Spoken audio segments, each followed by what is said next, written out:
Late at night, John, a middle-aged janitor, mopped the floors of a corporate office. His movements were slow but deliberate, driven not by duty, but by determination.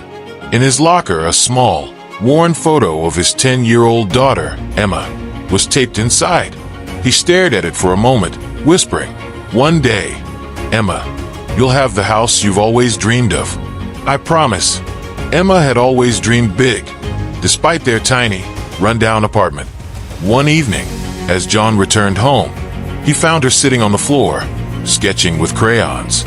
She held up a drawing of a house with a big yard, flowers, and a swing.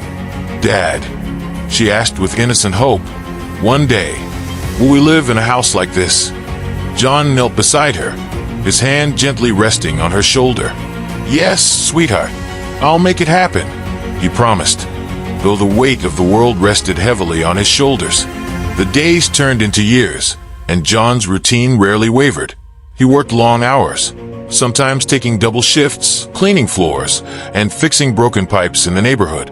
Every penny he earned, he carefully recorded in a notebook titled Emma's Dream Home Fund. Sacrifices became a way of life. He skipped lunches, wore the same pair of shoes for years, and ignored temptations. One day, a coworker handed John a lottery ticket. "This could be your big break," the coworker said with a grin. John held the ticket for a moment but then handed it back. "No shortcuts," he replied. "I want to earn it." After years of relentless work, the moment finally came. John walked into a real estate office, a folder of his savings in hand.